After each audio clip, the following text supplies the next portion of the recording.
Okay, welcome everybody to the Ballhawks podcast.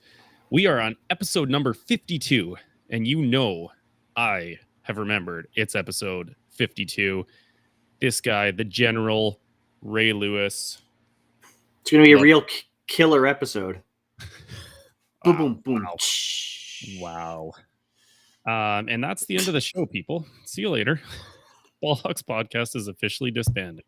Allegedly disbanding. Rate meow, some might say. Allegedly going to be a killer episode.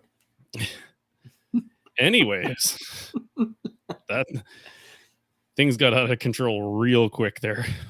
Some might say it escalated very quickly.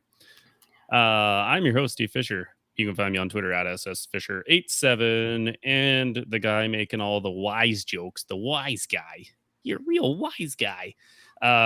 Christopher G. Phillips, back from the dead, some might say, or just out of quarantine. He's coming today with a little less Earl James Jones, but a whole lot of swag. What's happening, dude? What's going on? Some would say it escalated so quickly it might even be a double killer show. Allegedly. Out of quarantine. Chris is no more. However, Chris is still not feeling great. My tummy's bugging me. And I don't know what to do. I just want to call my mom. You want to roll AIDS? I just want to lay in bed and call my mom. I don't know what's going on. My Olivia had a 24-hour stomach bug that knocked her on her butt in the middle of the week. So hopefully, fingers crossed, I'm not getting that, because that made for a long night, man. We didn't sleep we tried to have her sleep in our bed. And I think Nadine said her Fitbit calculated about 2 hours worth of sleep. So it was a long night. It was not good. It was not fun at all. The last time I remember being up with Olivia was about 4:15. And it was just, I don't know, man. You know how it is with those stomach bugs and kids, and do everything you can. You just want to take it away because they don't understand it, and they're like, this doesn't feel good. So, but thanks everyone for tuning in to episode 52 here. You can of course find us over on Twitter at ballhawks_pod. Don't forget to follow me either at PhillipsChris12. Steve, what's going on, man? I know you say it every Sunday's a good Sunday, but how was the weekend in the Fisher household? Yeah, today was a great Sunday. Decided to do some grown-up stuff. It was the first time I'd ever attempted a turkey soup. Oh, okay. So that was delightful. My dad provided me with a turkey stock, and I've been putting it off for a while. I've been looking at recipes, and then I just said, you know what, screw it. I'm just going for it. What's the worst that could happen? And then I thought to myself, well, the worst that could happen is a giant pot of soup go to waste because you don't know what you're doing. But turned out really well. But you make that teacher money, so you can waste food. It's okay. Fun fact about me, I despise wasting food. So it was great.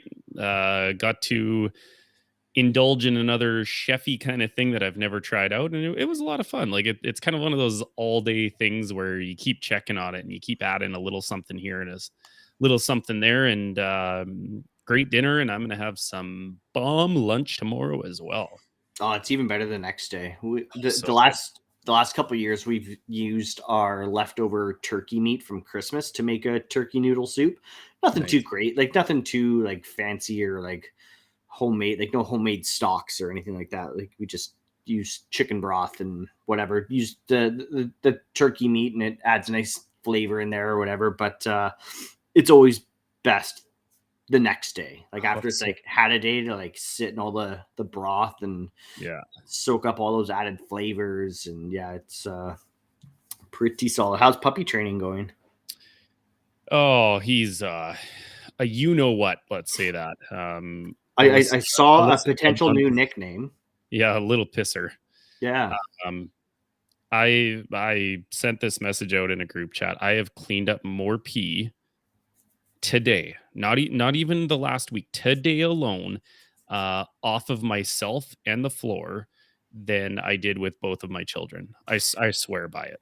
Like my kids didn't really pee on us, and you get all those fun stories about, especially boys, they'll pee all over you.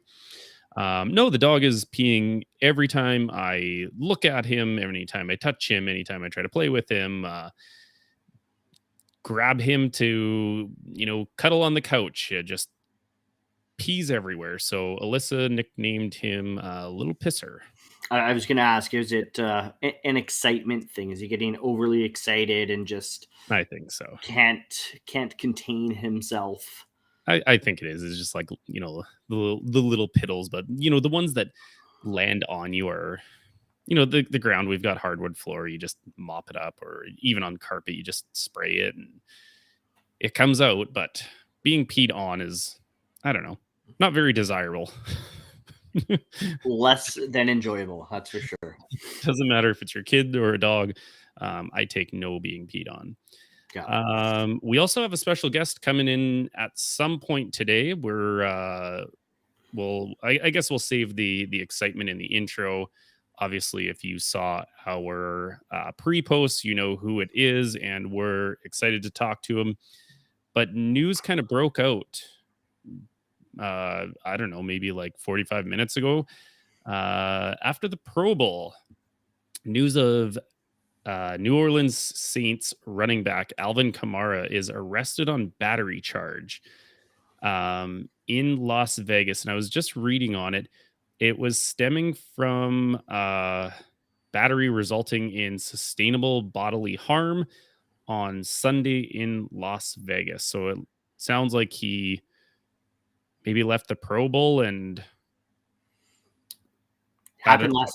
happened last night. Oh, it is Saturday. Sorry, my bad. Yep. Yeah, he beat up someone last night at the club, and then still went and played in the Pro Bowl, and then got arrested after. Like, isn't that funny? Like, y'all knew that was happening. Why was this man allowed to play in the Pro Bowl? Right. Like, why was he allowed to be on national TV? Like, just another example of athletes and celebrities who not only think they're above the law, but essentially do get put above the law because, if, regular Joe Schmoes like us did that, we'd probably be arrested on site, most likely. What are these dudes doing? Like, what? Why do we do this to ourselves, people? Yeah. And then it's all good. I'm just gonna go play in this, BS football game. It's okay. Nobody will know. Nobody was gonna see me on TV and be like, "Wait, that was the guy." Yeah, I know where he is. Hey, we can go get him. I know exactly where he's gonna be. They have the cops come like right out on the field right before he gets a carry. Like, come on, let's go. I mean, it would have made for more excitement than the game actually provided. So no kidding. I would have paid to see that. The other funny thing is his bail is set at $5,000. Like, is he even going to make it to the jail? Like, $5,000 for these guys is just like, I don't know if it's like a standard like amount that they have to stay true to, but I always find that funny when it's like, what do you think a $5,000 bail is going to do? That's just like I don't know. All I can think of is the infamous Randy Moss straight cash, homie. Oh yeah, he probably has that in cash, like at the club that he was at. Yeah. But you did bring it up. Today was the 2022 NFL Pro Bowl. And as you've dubbed it in the title, the two-hand touch Pro Bowl, every year there's always these suggestions of how can we make it better? How can we make it more exciting? What are the incentives for it? And every year it seems to get worse and worse. Like even last year, do I even remember last year them having like the two-hand touch rule? Like they don't even have to stop the guy. They sort of just touch them and then they're like, okay, it's over. But it almost seems like a referee's discretion. Like I was thinking back, like the first interception, Darius Leonard picks it off and he kind of weaves through traffic and, ends up getting the touchdown as well.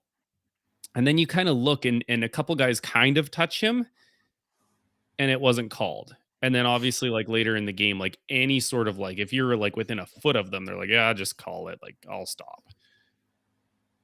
Is there fixing this thing? Oh, Like, that's a legitimate question because it is such a physical contact sport. Like, can they fix it to be a proper game? they would have to incentivize it somehow. Like, but how do you incentivize it? Because it happens at the end of the year, right? Like, baseball had to incentivize their All-Star game to say, the winner of the All-Star game gets home field advantage in Right. the World Series, right? But like, how do you incentivize an end of season shrine to a bunch of guys that don't care? Their season's over. They're not playing for their Super Bowl. There's no, there's no stakes involved. Like I can't think of anything that they could possibly do to make it so that these players care. And like, you almost have to just lean into the fact that, okay, like clearly these guys aren't hitting each other. Like, you have to maybe just lean into it and say, like, play 7-on-7 flag football and just play mini games all weekend, or do like, or something, right? Like, it just, they need to do, I don't know. They need to do something. I can't think of what they could possibly do. Other than that, is just make it a flag football tournament weekend, or something. Like in Madden, they have something called the yard, where it's, I think, 5-on-5 or 7-on-7. You get D linemen involved. Like, you can pass the ball multiple times. Like, it maybe do something fun like that.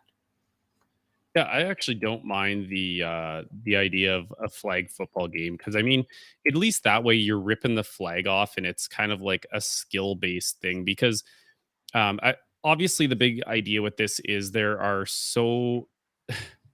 just lurking around every corner is a potential ACL, a potential concussion, whatever it is.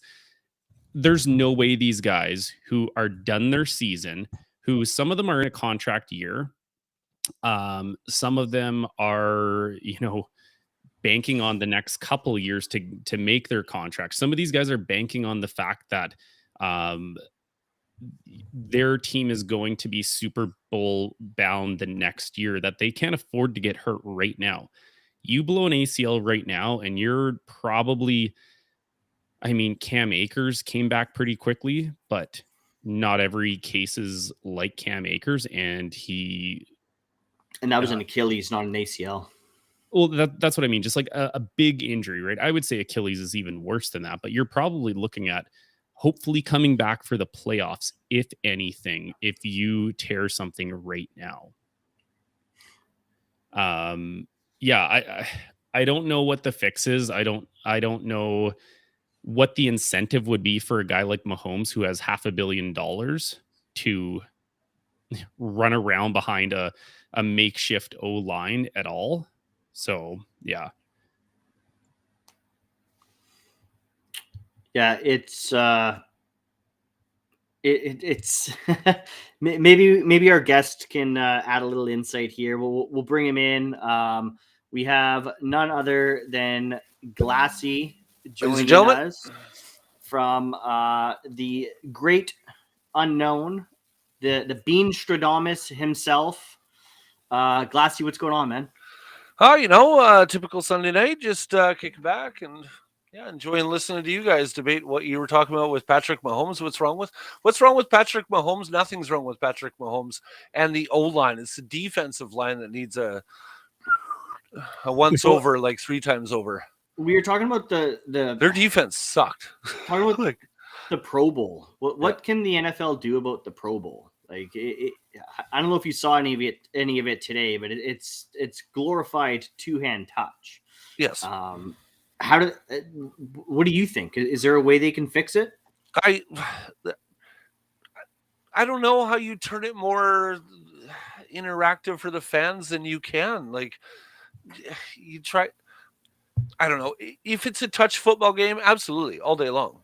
But it's a boring 2 hours of like, you don't think all these guys want to score? You don't think they want to make the pass to whomever, do whatever? Yeah, I think they do, and I think I think it should be a lot more loose than it is right now, if you will. Sorry, my cord's just dangling amongst my. I think that they should do a lot more, because you watch the NHL in the All-Star game that was yesterday, and the kids all the guys look like they were having fun and bring some of their families out. I think the Pro Bowl is just it's an NFL spectacle for what? Yep. That's my 2 cents. Do I care? Yeah, I do. But if they were playing a real game against, sure, let them play all 4 quarters. Yeah, put a different quarterback in there. Absolutely, turn them loose. And I think using the NHL game as kind of a parallel is a really good parallel, because the NHL has done a fairly good job, I would say, of kind of invigorating some excitement into their All-Star game by making it 3-on-3, making it mini games, and having the divisions play each other in before facing off for like the who's going to win the whole thing. And that's what I was kind of saying to Steve is, and I saw it online as well, is that, yeah, like, why not go to a 7-on-7 flag football, play a bunch of mini games against each other, like split up the NFC, split up the AFC, have them play against each other in a bunch of mini games. And then at the end of that bracket style tournament, have an AFC, NFC representative, and the winner of that is the winner of the Pro Bowl. Like, just make it more fun, right? I think Chris is bang on here. I think he really is.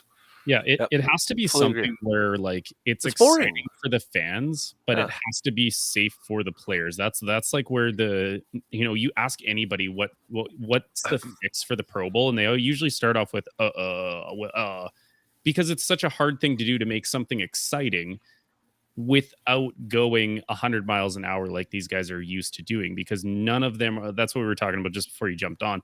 What Mahomes doesn't want to be running for his life with having Cam Jordan rush the edge and take his legs out. He has $500 million.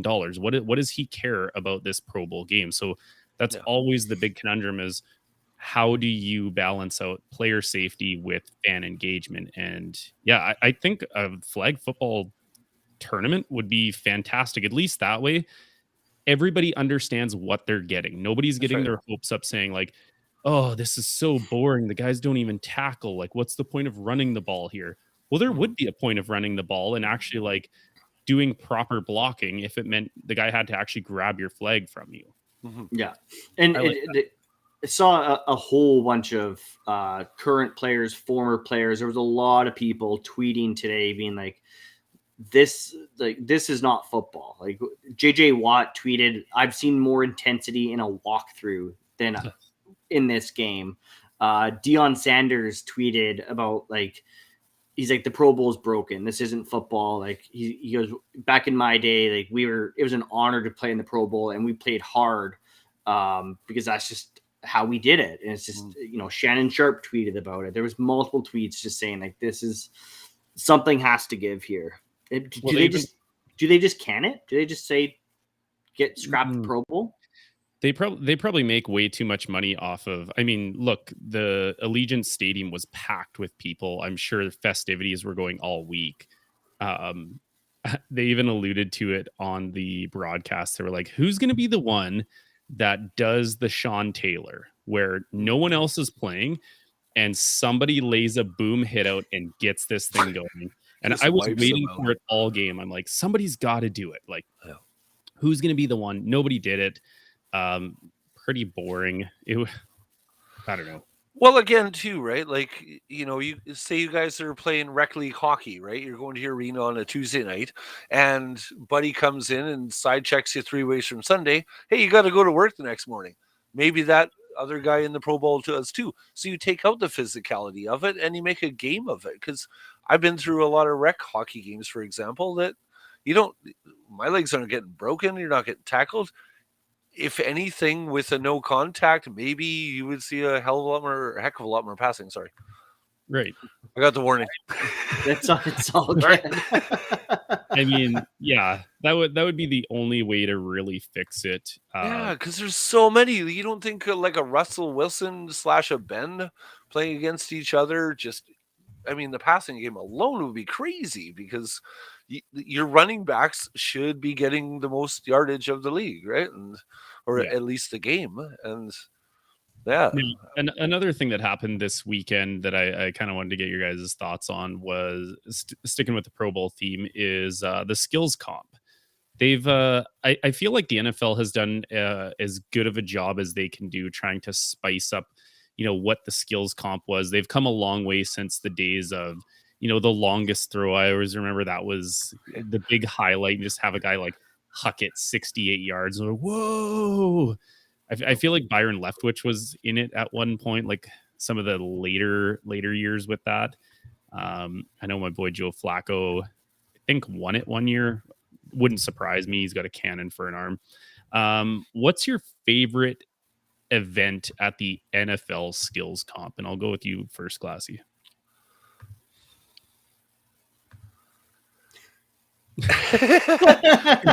There isn't one because No. I don't know. It's just I don't know. Again, while I like the NFL and what they do in the past, yes, absolutely. But if you're going to talk like skills competition, like you got to go to a CFL where you're getting that yardage, the NFL for me is just a marketed down version of what are they shooting onto that big sign there with all the holes in it. And you got the running backs stopping it from going through to get the 3 points or the 10 points. That's the level that they've put it on me to. I don't know. If you're asking me, sorry. I don't know. CFL? Sure. Well. Sorry, Chris. I didn't mean to like poop all over that, but that's okay. I think the skills competition is fun. I mean, for myself and probably a lot of people, the skills competition is the best part of any All-Star weekend. I mean, do I watch the Major League Baseball All-Star game? No. Do I watch the Home Run Derby? Absolutely. Do I watch the Slam Dunk competition? Absolutely. I don't watch the game. Same with the NHL. I watch, their skills competition and see what's going on. I don't watch the game. And actually, I did the same thing with the skills competition this year for the NFL.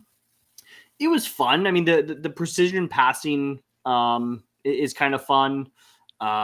They tried to add a few kind of gimmicky, like most creative catch aspect into the skills comp this year, and I don't know, it was kind of corny. They had a fastest player sprint. That was pretty funny, actually. And Tyreek Hill, did he do it on purpose? Was it an accident? But he slipped coming out of the gate. So it's like, okay, well, I mean, Tyreek is clearly the fastest guy in the NFL, but okay. I don't know. I don't know. But is Micah Parsons really the fastest guy in the league? Like, it's man, you got to beat the man, and so far the man is Micah Parsons. The cheetah has been derailed. Dodgeball was fun. The dodgeball was my favorite part. Okay, I'm glad someone brought it. Like, I play in a league. Like, every year I get so excited watching NFL players. Like, just I feel like of all the things in the skills competition or the Pro Bowl, the dodgeball contest is where you see them the most fired up. Like, there's just some sort of like point of pride where, like, Jefferson catches that one-handed, and it kind of deflates you as a person. Like, I don't know. I feel like dodgeball is a very like person game. Like, if you get the best of me, I'm going to feel like bad. I get the best of you, I feel like on top of the world. So I always enjoy seeing that part of it and seeing who can actually throw. Like, it's so much different having to throw a dodgeball rather than a football. Like, I would never think the quarterbacks would actually be the best players in that, simply because they can't catch that well. But throwing a dodgeball is very different. I'd be surprised how many of them like really hurt their arms. Because I play, and like the reason I've stopped playing is because I feel like my arm is literally falling off. Anytime I throw a ball now, I get one throw and I'm like, oh yeah, there it is. Arm's gone again. Perfect. So it'd be kind of interesting to see if these guys like throw their arms out in that competition. And that's the thing is that the league needs to find some sort of way to I don't know, bottle that competitive nature that the players clearly show during dodgeball and translate that into the Pro Bowl game. And Totally. but again, that's I don't know. The game is so broken. I mean, it doesn't hurt. I mean, even a couple years ago, they tried copying the NHL with the whole like, oh, like we're not going to do AFC, NFC. We're going to draft our teams to try to, put some more excitement into it. And that didn't really work either. So at this point, I'm willing to see them try anything. Yeah. Yeah, I agree.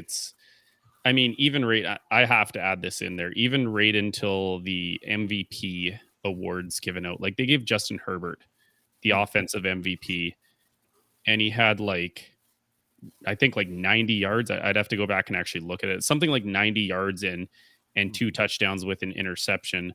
My boy, Mark Andrews, had just as many yards, 10 yards shy, and 2 touchdowns. But again, it's like giving that award or that accolade to a lesser known guy probably isn't good for the league's appeal. So it's like, oh, look at this young new quarterback. So many aspects of it broken. But one really broken thing that came out this week, I think it kind of broke the internet web for a while, was the newly named, newly jerseyed former Washington football team, now until the end of time or until they change it again, the Washington Commanders. What do we think of the name? You told me I had to be clean. It's bad. I mean, so bad. They should have stuck with Washington football team if Commanders. That's what you come up with. I'm 100%. Yep. Yeah. If Commanders is the best thing you can come up with, you should have stuck with Washington football team. Isn't that more racial than like the Redskins, like Commanders? Like I don't know. It's just, for me, it teeters too much on that side of it, right? Like how long did they have? What has it been? 2 years? 2 years. Yeah. 2 years. 2 years, and the best thing you could come up with was Commanders. Mm-hmm. Somebody drew had a little kid be like, okay, what should our team name be? They're like, oh, the Commanders sounds kind of fun. Like, oh, cool, that is so great. Like, let's pick the Commanders. Awesome. Yeah. And the word mark on the jersey, it's not a good look. The helmets are cool, and they couldn't have leaked it in the worst possible way either. Oh God. How many leaks were there leading up to it? Like Joe Theismann leaked it 2 days beforehand. They got the helicopter shot amongst the stadium. The drone shot looking into the team store. And then after everyone's like, okay, well, enough people have leaked the fact that it's the Commanders, so here's the jerseys. It's like, oh God. The jerseys are the jerseys actually aren't that bad if it wasn't for the big Commanders word mark on them. Mm-hmm. Otherwise, they look okay. Ones, right? That's only on the red ones. On the white, they've got the Washington above it. It's on the black as well, but just a lot smaller and up in the left-hand corner. Yeah. Oh, okay, I must have missed that. I'm just looking at a couple pictures right now. I'm a big fan of any jerseys that are the all blacks. I just think you look so badass in head to toe black or head to toe white. Mm-hmm. It's just intimidating to me. Even they're sort of all reds. I feel like jerseys, Chris and I obviously worked at Jersey City for many years, so we've seen the history and waves of what you do with jerseys. And some eras it's all one color, some eras it's you split them up and have as many colors as possible. I've always been a fan of one color looks so intimidating, and I don't know what it is. I'm not really a big fan of burgundy, but when you go all burgundy, looks kind of cool. You go all white, I mean, they've got the burgundy helmets, still looks kind of cool. The all blacks, man, there's nothing better than all blacks. So intimidating. Mm-hmm. Yeah. With the black helmets too, it's pretty cool. But yeah, terrible name choice. Yeah. I'll give them an okay on the jerseys, but part of what ruins the jerseys is the awful name. Yeah, if only they could have come up with something just that, I don't know, like maybe I just don't know enough about like DC history to understand where Commanders came from. Like maybe there's some sort of bigger picture thing going on behind the scenes, but just something a little more oomph to it. Because yeah, I kind of do like the jerseys, and I can get past a little bit of word mark stuff. That's easily fixed in future jerseys, but the name's going to stay with you forever, right? Right. Well, and everyone's going to be calling them the commies soon enough. Oh yeah, he went there, and I was told to be clean. Oh boy. Yeah. So Glassy, we brought you on. I mean, Super Bowl's coming up in 1 week. Nice to join you guys. Big fans, by the way. Want you to know that, both you, Steve, Chris, like big fans. Appreciate it, man. Yeah, we've enjoyed you. Joining in on YouTube and joining in on the chat and being able to. Someone's got to join from the bleachers. That's right. Yeah, and it's been a lot of fun and through that chat we realized, hey, wait a second, I've heard of this Glassy guy before. And that's because you have a very unique way of picking the Super Bowl. So why don't you explain to everyone what you do for your Super Bowl prediction each year? So what we do, we started this when I was still in Fort McMurray at one of the rock stations I worked at. I thought, well, just get a microwave and take 2 cans of beans and put them into a microwave and turn the microwave on. And first can to blow loose is the Super Bowl. And for some stupid reason, this stupid bit got for the last 6 years. This is our 7th year now. And still taking the cans of beans, putting them into a microwave. This year, the microwave, again, crapped the bed. Pictures coming tomorrow. And so I had to take and this is the sad part. I went to the river today. It was a beautiful day. I still have the cans intact. Oh, yeah. Because, it's like, Sean's down the river. Glassy's down the river. What's he doing? Oh, it's Bean Sunday. Oh, my gosh. So all the vehicles pull in, blah, blah, blah, blah, blah. All of a sudden, there's kids everywhere. And it's like, well, do I really want to put a can of beans into the fire right now and potentially scald everybody? And I was like, well, maybe I'll wait till tomorrow and nobody will be around. We'll do a high noon, make it. Yeah. So tomorrow is going to be the big one. And we'll hopefully determine a winner. But we usually here's, hold on. This is last year. So this is the Buccaneers. Which sucked, and that was a second year I got wrong. But the Kansas City Chiefs, which the can is pretty dented, right? Like, yeah. And no lie, these are the cans, and that's old Tom Brady. But Tom Brady didn't lose last year, as we found out, right? But, yeah. So this is your 7th year, so you've done it 6 years. So you have a 66.6% chance of getting it right. 4-2 record. Yeah. It was funny. I got back because we did this in Fort McMurray. It was sponsored by the Canadian Brew House. Long and McQuaid would give me a GoPro. Here, film it. We'll edit it up, piece it up and stuff like that. And I got back here and I went to, I didn't know anywhere. Like, I've been 5 years removed out of the valley here. And I was like, went to this flea market. And this old 80-year-old lady, she comes up. She's like, oh, can I help you? I'm like, oh, I'm looking for a microwave. And she says, oh, yeah, they're in the back. So we walk back there and stuff like that. And I seen this thing for $20. And I was like, oh, okay, sure. I'll probably take it. And she goes, oh, okay, right on. What do you think you're using it for? And I was like, well, I'm going to put 2 cans of beans and blow it up. She looks at me and would give you that, that grandma, like, what do you mean? How dare you break a good microwave? How dare you break a good microwave? And I said, well, I'm going to blow this up. And she goes, well, what if a family came in, they needed it, some poverty, like the bleeding heart, right? And I said, well, are you going to still charge them $20? And she's like, yeah. And I'm like, take my money. I'm out. Right. Yeah. And I sent her actually the video of the microwave. The adore everything. Like if you go on my YouTube channel, I have 5 years of different microwaves blowing apart. It's pretty funny. And you throw in gas, you throw in everything. I thought this year maybe I'll take the microwave running and put it into a fire with the can in it. Put some heat wrapped. Go ahead. That was going to be my question. Is like you're throwing metal cans in a microwave, which of course we all know don't put metal in a microwave. Right. So like, how does your microwave not like just instantly blow up and start on fire? It starts on fire. Usually like 27, 28 minutes, 30 minutes. The glass tray, that cool reciprocating or the cycle tray, it blows apart. So the door blows open. There's glass everywhere. You kind of clean that up and you deal with it, and then you put the beans back in, you turn it back on for another 54. Yeah. My hydro bill 1 year was like, $300 because the microwave ran for 18 hours. Oh my God.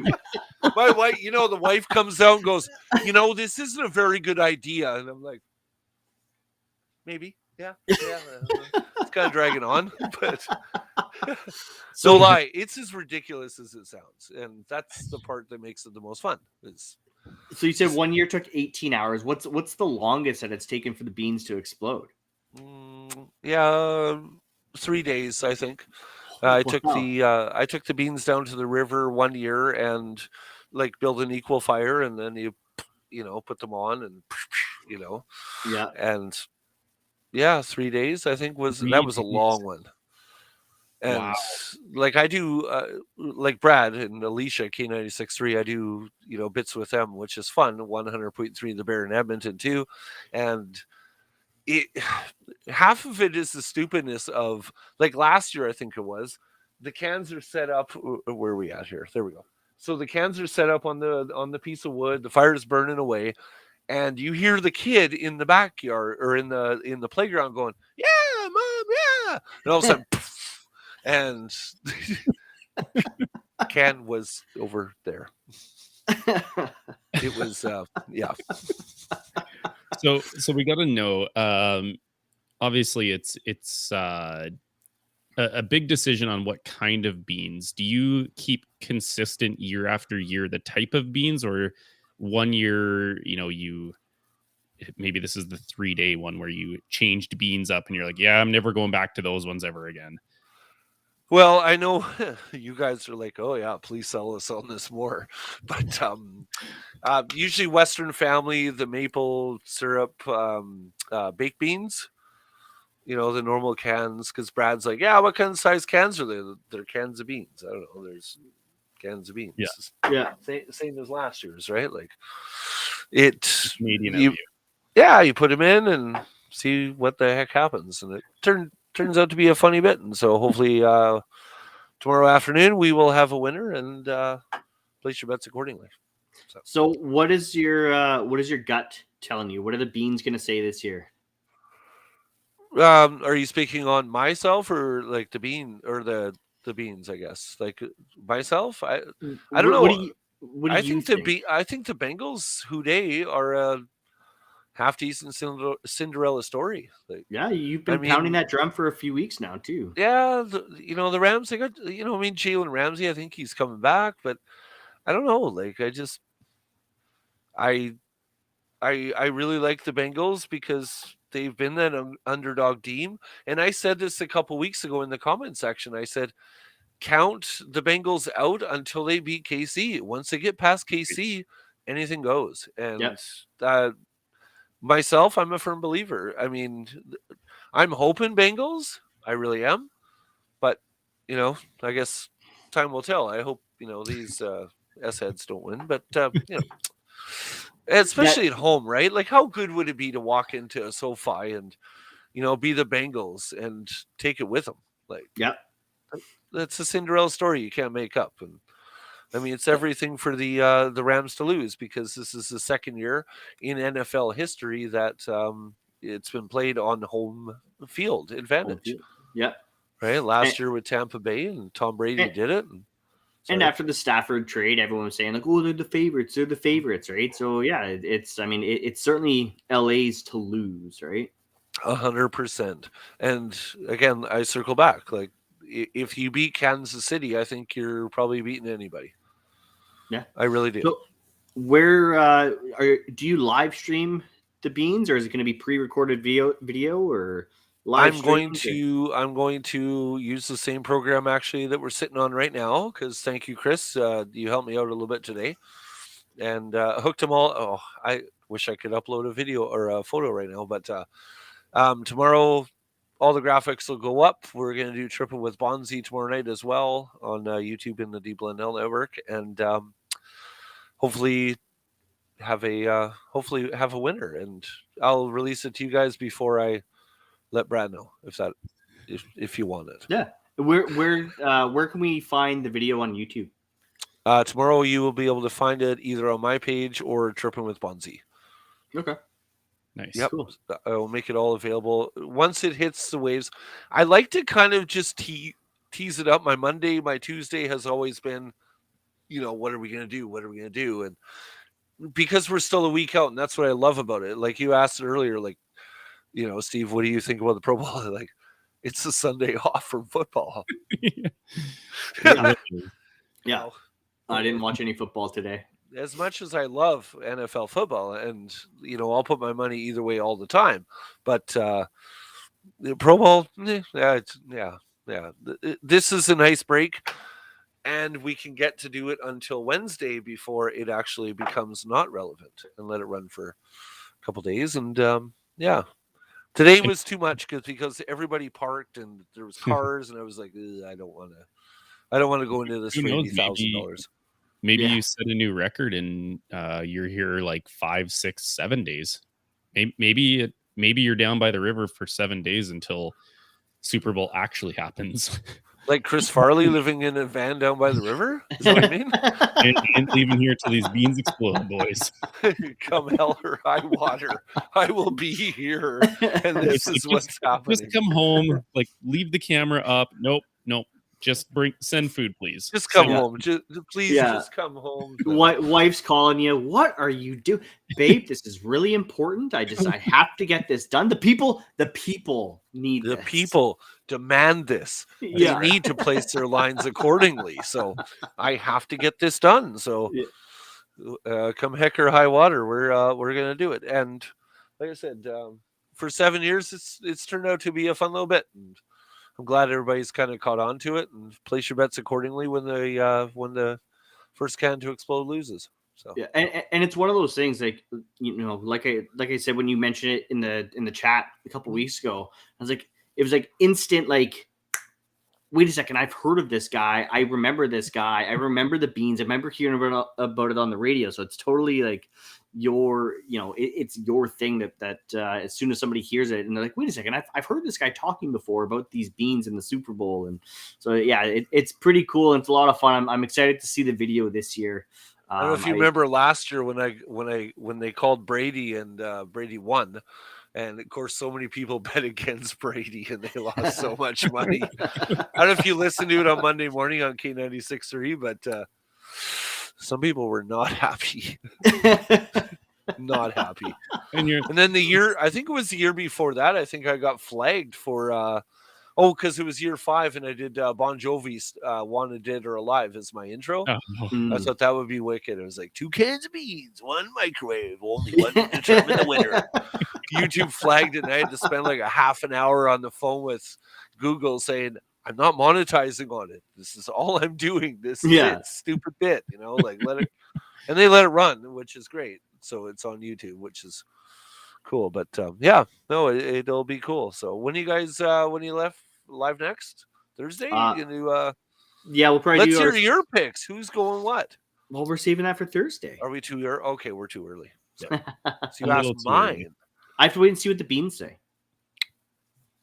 All right. Have to wait until have to wait until I think Thursday. I think Thursday is the tentative day right now. Yeah. I think that's hilarious that people called in and were legitimately angry that at you, most likely, that your can of beans I'm sure did Chris not heard explode in their way. Last year they were pretty cheesed off that you're like don't gamble. Maybe shouldn't have bet against Brady because you never count Brady out, right? Like but the beans, said, and I was like, all right, let's go with Mahomes, because I thought, Mahomes back to back, he's got to win again. Why not?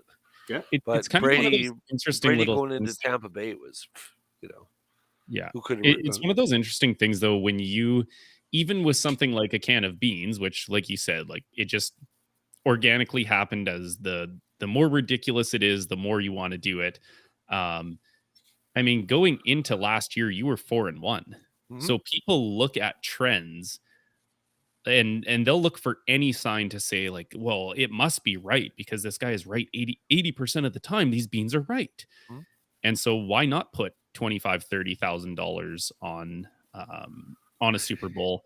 Which Chris, you putting $30,000 on the beans? Your wife would kill you. Yeah. I wouldn't, but I'm sure what wife at I'm that sure point, the people calling into the radio station definitely didn't just lose $5 on it. Let's say that. Yeah. You're not calling into a radio station if you only lost a $5 on it. It was, I think 5 years ago, I guess, when Russell Wilson decided to throw the ball as opposed to give it to Marshawn Lynch and just run across the 1 yard line. I was out $3,000, and it was like, we're standing there going like, that was my reaction. Like, well, I remember exactly what my reaction was that year as well. It was horrible. It's just dumbfounded, right? You're just staring at the screen. I mean, cooler heads have prevailed since, and it was the right play call, but it was, it just, in that moment, you're just sick, and you're just like, what did I just witness, right? Like, literally the worst possible, like, I see you wearing a Canucks hat. Like, Canucks lost Game 7 of the Stanley Cup Finals 4-0. By the time the game, twice, yeah, right. But by the time that game against Boston was over, you were already emotionally, like, have already run through your emotions. Like, okay, this isn't going to happen. Like, it sucks, but it is what it is. Like, Super Bowl 49, it was, 20 seconds left and he threw that intercept, right? Like, we thought we were going to be back-to-back champions. What is going on here? Yeah. What is going on, man? Like, wow. I was in Fort McMurray at that time and just like, wow. Like, I handled that loss a lot better than I handled the loss in Super Bowl 40. Yep, fair enough. Yeah. That one hurt too. All right, we have one more segment to do, and we already know the rules, Glassy, because well, you listen to us every week, so it is time for everyone's favorite segment of the week, the third down segment. Chris is going to run through the rules for everyone listening in case they forget how to play or what the rules are. Take it away, Chris. Okay, I need to jump out for a sec. Bring me back in a sec. Okay. Here, go. There we go. So the third down rules, as everyone knows, I'm going to give some head-to-head matchups for Steve and Glassy here to go over. And they're going to pick their winners. They're going to pick whichever one they think is the best one. At the end of the 4 matchups, I'm going to recap their choices. They're going to give me their MVP. And I'm going to decide who gets the first down between Steve and Glassy. And right now we're going to play that waiting game with Mr. Glassy as to when he's going to be back in time to do our third down, which hopefully will be soon. I mean, he can always just catch up with picks. Okay. Yeah. So this week for the third down, we're talking about beans. We're talking about cans of beans. We're talking about blowing them up. And I was like, well, like, what other canned foods are there? And turns out there's a lot. I was at the grocery store today, and that canned food aisle is pretty plentiful. So this week I had the showdown of the canned food. Steve, interesting. Are you ready? I don't even know how to respond to this one because this is such a random, odd third down. But like every week, I'm ready. Let's do this thing. All right, let's do it. So first matchup, and we'll catch Glassy back up to speed when he's back.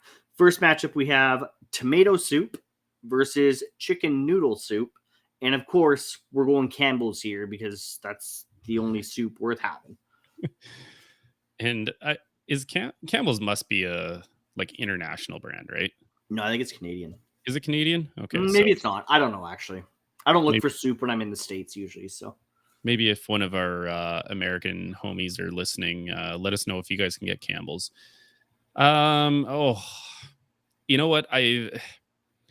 It's very strange that you picked soup as your thing, and just out of nowhere, I decided to make my first turkey soup. Um, but this one's an easy one for me. I'm not a huge tomato soup fan. Chicken noodle, it's got all the great things you want in it. You know, there's noodles, there's chicken. It's easy to go down, but nostalgically, it brings you back from the depths of illness, despair. It doesn't actually, but for some reason, you think it helps you get better when you're sick. So, for being my elixir of life while I'm sick, I'm picking chicken noodle soup. It's not even the best chicken noodle soup. That title belongs to Lipton, but all right, I'll accept it. I'll accept it. Glassy, Hey, what's my options? Get you caught up here. So we're doing the battle of the canned food on the third down. So the options are between tomato soup versus chicken noodle soup. Chicken noodle soup, hands Chicken down. noodle soup for Glassy as well. Hands down. Yeah. Only because tomato soup's kind of disgusting unless you have a grilled cheese, and it's lunchtime and you're watching whatever. Yeah, tomato soup is my wife's favorite, and I'll never understand how or why. Mm-hmm. Even with a grilled cheese, it's just okay. Like I'm gonna gravitate towards chicken noodle soup every time over tomato, but unfortunately, I misunderstood the question when I was going out to the washroom. I was like, cream corn? Yeah, cream corn, because that hurts worse than beans when it burns.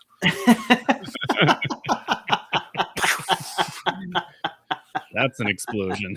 Yeah, you want to piss off your friends when you're at a campfire? You throw in a can of cream corn and just walk away. Just leave it and walk away. Just walk away. Throw in a grenade and see you later. Get everybody that you care about. Hey, maybe you might want to step back here for a minute or two. The kids are like, "Oh my god!" It's not very nice. Our next matchup, we have chili versus Alphagetti. So canned chili versus Alphagetti. No, Alphagetti, I think, is the brand. Last time you went with brands, so I didn't know if that was a reoccurring theme here. No.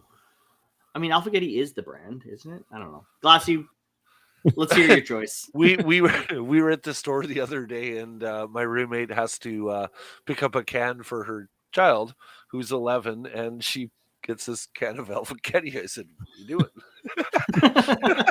"What are you doing?" And she goes, "Oh, he likes Alphagetti." I'm like, "That's still a thing?" "Really?" Soup, chili, and a bun. That's my vote. Yeah. Oh, I wish I had my bell down here. I don't have my bell in the studio tonight. Damn it. I took it out. Oh, that's so fun. What are you doing with beep, that? Beep, beep, beep.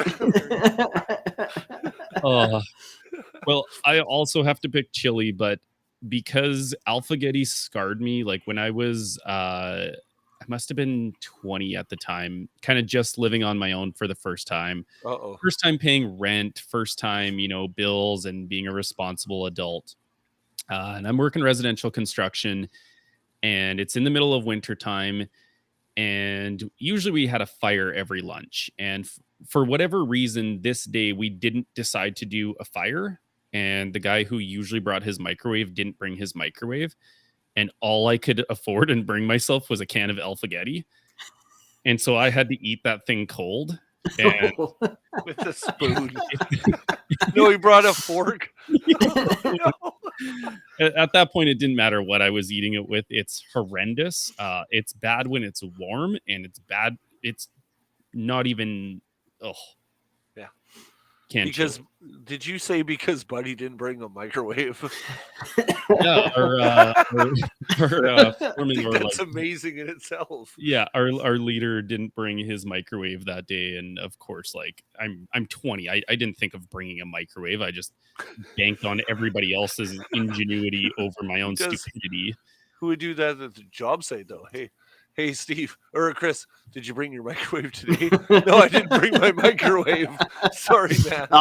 Sorry, didn't fit in my lunch kit today. Well, I mean, okay, guys, we were doing residential construction, so it's not like we were like in an office or something, just like trudging into like our backpack and microwaves. Like there's cool, just always a microwave in the back of Buddy's truck, and we chucked it into a power source, and there you go. You got to heat things up. Not on that fateful day. Oh, it was bad. Alphagetti in the Oh man, Oh, Alphagetti. Like Steve. I'm sure your kids eat it. They've never had it. Thank you. My kids love it, but when my kids eat it, I have to like strip them down to their underwear because if that gets on their clothes, it stains so bad that like you're not getting that out no matter how hard you try. The amount of times my kids have, and then of course it's like, well, I'm hanging out my underwear for the rest of the day. Like I came home from the grocery store today. My son runs outside. He's got no shirt on. I'm like, where did your shirt go? I wanted to take it off. Okay. All right, buddy. Yeah. All right. So you're going to lean chili then because it's not as much of a stain as Alphagetti, Chris? Yeah, but I don't really eat the chili. What I'll do is I'll take the canned chili. I'll take a brick of cream cheese. I'll like melt it all together and then eat it with taco chips. Okay. Steve, if you ever take a can to work of Alphagetti again, please, I'll transfer you $20. Like, go get a sandwich, man. Yeah, somebody didn't bring a microwave. Yeah, those days are behind me, man. Those are teachable moments for young adults living on their own for the first time. Like maybe you didn't need to have a couple extra beers on that Friday night. Maybe you probably should have put that towards groceries, you dummy. Maybe buy a loaf of bread and a jar of peanut butter and just make a sandwich. That's right. Don't rely on your buddy to bring the microwave to a job site. Wow. Our third matchup, we have, I guess, the only meat that's going to show up in this matchup: tuna versus Spam. Oh, Glassy. please, Steve, go with the Spam story. Top us off after the Alphagetti. Come on, Steve, you're up. Yeah, unfortunately, I don't have any Spam stories. I've never eaten Spam in my life. I grew up eating a lot of canned tuna. I mean, it's affordable. We didn't have a lot of money growing up. And I just found out over the last, I don't know, maybe like 5-ish years that if you put pickles in a tuna sandwich, it is a game changer. And it's like, yeah, it's actually pretty good. So I got to go with tuna. Nobody on earth is picking Spam over tuna here. Wait. Oh, I can't say that. Someone in Hawaii, maybe. Yeah. David Letterman, I think it was, he used to give out canned Spam to every member of his audience on the Late Show. Yeah. Oh, yeah. And they'd hunk it up on their old slice of bread and just, oh, yeah. No way. Yep. What a parting gift. Always been a big fan myself of tuna salad sandwiches. Now I've just integrated it to a tuna melt, upgraded it, if you will. And tuna myself. Oh, I haven't had a good tuna melt in a while. Chris has probably got either a tuna or a... No? Don't eat tuna. Never had Spam. What? I've never had a tuna sandwich. What? Yeah. How? This is a very textured person. You've never had a tuna melt or nothing? Nothing. Nope. Nothing. I've never had tuna. Wow. Is it just because you don't like tuna, or? Yeah. I don't eat fish or seafood or anything. Oh, yeah. Wow. We found out over the last year of doing third downs that Chris's palate is that of a child. He doesn't like textures. He doesn't like being innovative in his food, and grown-up things really scare him. That's where the Alphagetti was last question. Okay. Yeah. But I do eat mushrooms, so I don't know. That's right. It's got to count for something, Steve. And like I let my food touch. Like, you mean you eat mushrooms in like the James D. Fiore sense, or you eat mushrooms in the just on your burger? I don't know how James D. Fiore eats them. To the moon. Yeah, I'm guessing they're magic. Oh. Are you making tea? What? Not in about 20 years or so since I've done that. But on a burger, they're great. Yep. Last matchup here, guys, of the canned food battle. We have canned pineapple versus canned peaches, which are both amazing in like when they're fresh and also just as good canned. Steve's shaking his head, so let's go to Glassy. Peaches because I love peaches and the juice. Pineapples because they have their own hereditary benefit. I'm gonna go with. Well, peaches. Yeah, well, peaches do have their own benefit too, I guess, for sense. But yeah, no, I got to go with peaches on that one versus pineapples. Ooh, there is a very wrong answer there, Glassy, and it pineapples is on pizza. No, get off my lawn. No. Why did we invite him? No. Why did you invite him? Content. That's why you invited me. That's right. No, there's a very right answer. Canned pineapple is the right answer because canned peaches are, they're so bad. So bad. Only because my mother-in-law does her own canning and does like her own, like if we're talking like, grandma's canned peaches, then it's canned peaches. But I think the cans Chris is talking about are like those Del Monte kind of like fruit cans, which are is that where we're at, Steve or Chris? Is that Del Monte? Yeah. Is that okay? Yeah. Go to the grocery store, grab a tin can of peaches. Can't do it. They don't like now. They don't even taste like peaches to me, and that's because, admittedly, I'm spoiled that my mother-in-law cans her own peaches and does a phenomenal job of it. It's also the reason why I don't buy store-bought pickles anymore because her pickles are amazing. So pineapple does belong on pizza. It is required on pizza, and it's required in the canned version for me. Glassy's going to start blowing up cans of pineapple just to spite Steve. Goodness. Cans of pineapples? What? Wow. Okay, but pineapple and ham goes together. Now you got to hear me out on this. If you're going to do a ham and pineapple, you've got to put something like a feta cheese on there or goat's cheese. That's, you have the salty component that kind of... I will let you redeem yourself with feta. Yes. There we go. I will let you. I knew we could find a common ground there. Yeah. No. Pepperoni and pineapple pizza. Ooh. Try it out. We'll have to try it. Okay. Pepperoni and pineapple. Yep. I don't get the pineapple though. I don't know. Like if I'm ordering a pizza, I'm meat lovers or in everything or no pineapple. Yeah. I get pineapple for the kids. I mean, I eat it, but like, it's for the kids. Kids do like ham and pineapple, though. That's right. Yeah. Like, let them have it. Right. Yeah, on. Yeah. That's their go-to. Although my 4-year-old son all the time is like, I want pepperoni pizza, and he eats it. So pineapple's really just for my daughter now.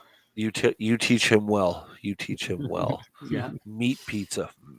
That's where you go. Take him hunting. Go catch a moose and make a moose pizza. Moose meat. Steve, take my son hunting. Yep. The last game meat pizza I made I had some bear sausage that I cut up and put on, and it was, oh my goodness, so delicious. Nice. Yeah. With pineapple. With pineapple? No, I didn't. I can't remember. I just remember it had bear on it, and I was like, all right, this is an experiment, but it was. Whew. Steve's a hunter. Steve, you're a hunter? I am. Nice. Where do you prominently go? If I up north? Just around the Kelowna area here. Okay. For now. Kamloops area as well. Got 80 acres. You should message me sometime. If you ever want to go catch some moose up north. Ooh. There we go. Just don't drag it 3,000 feet in the bush and shoot it, and then decide you're going to haul it back because it doesn't work that well. Yeah. My brother-in-law did that. He's like, "Yeah, let's go hunt a moose." Like, okay, and he goes off into the bush and shoots this thing, and well, now he's got to get it back, and it's that much farther out there that That's he's a got to lot of bring trips. a lot of. Well, he A lot of didn't. trips. He brought the whole body back. In one. Yep. Wow. Yeah.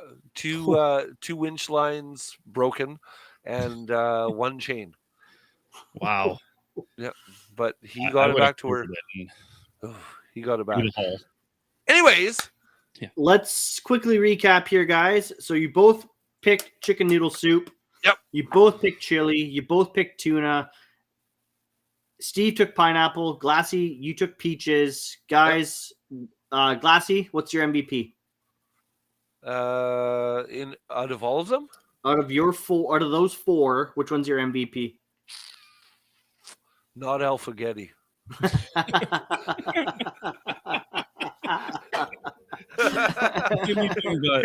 Baked beans.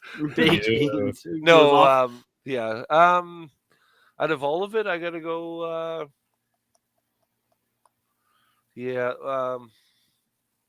Not Alphagetti. That's what I'm gonna say. Not Alphagetti. I mean, Steve, fantastic story though, but that's amazing, man. Like, that's what makes it hilarious is the fact that you're bringing Alphagetti to work with a. Did you bring a spoon or a fork? You know what? I probably neither. With the decisions I was making at that time, probably neither. I cut the lid and just free for alling her. Most likely. Yeah. Right on. Steve, what's your MVP? I got to go pineapples here. Yeah, I know, but pineapples are amazing. You can grill them. Grilled pineapple is amazing. So you can get canned pineapple that are like the slices. Grill that on the grill with like some brown sugar. Delightful. It's the winner for me. And I agree. Anything but Alphagetti. Yeah, it sounds really bad, but fry up some Spam and try that out on a frying pan. It's gross, but it's kind of you're like, this tastes like crap, but yeah, okay, it's okay. Put it on toast, even butter. It says on the can it's meat. Yeah. Oh, gross. All right, so Steve's taking pineapple as his MVP. Glassy's taking not Alphagetti. I'll even go with Spam for that matter. Okay. Okay, so just I'm blowing up beans in a microwave, so I got nothing to lose at this point. So